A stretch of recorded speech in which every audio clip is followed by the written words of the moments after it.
எதில் இருந்தேனோ அதுல எழுப்ப பண்ணினார். வறுமையிலிருந்து, ஏழ்மையிலிருந்து, இல்லாமையிலிருந்து, நம்பிக்கையற்ற வாழ்க்கையிலிருந்து என்னை எழுப்ப பண்ணினார். இதுவரையும் அந்த வார்த்தை 3 வார்த்தை சொல்லுங்க.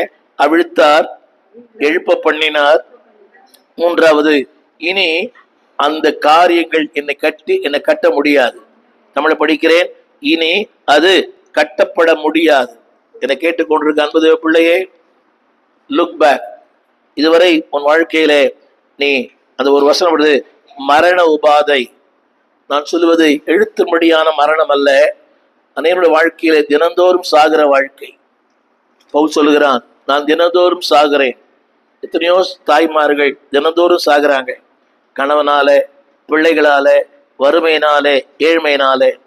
இந்த செய்தி நான் பேசும்போது ஒரு தாயார் கண்ணீரோடு கூட தன்னுடைய வேதனை பகிர்ந்து கொண்டார்கள். இது ஆலயத்தில்.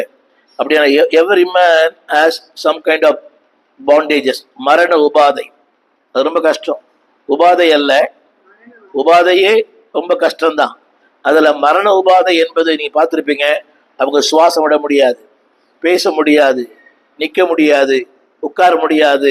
யோபு சொல்லுகிறான், அதாவது சாகருடைய சுவாசம். அது இருந்து பார்த்தா தெரியும்.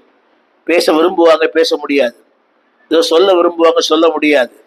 தண்ணி உள்ள போவாது. அதான் மரணத்தினுடைய உபாதை. இதனாலே இயேசு பிறந்த நோக்கமே உன் மரணத்தினுடைய உபாதை இருந்து உன்னை தூக்கி எடுக்கும்படியாக. இரண்டாவது, அவிழ்க்கும்படியாக.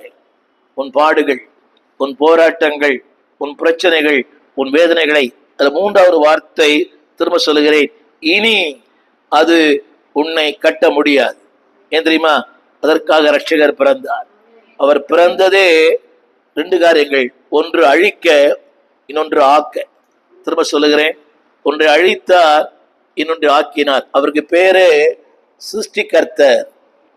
சிருஷ்டிகர்த்தர் அப்படியானால் ஒன்றை உருவாக்குபவர்.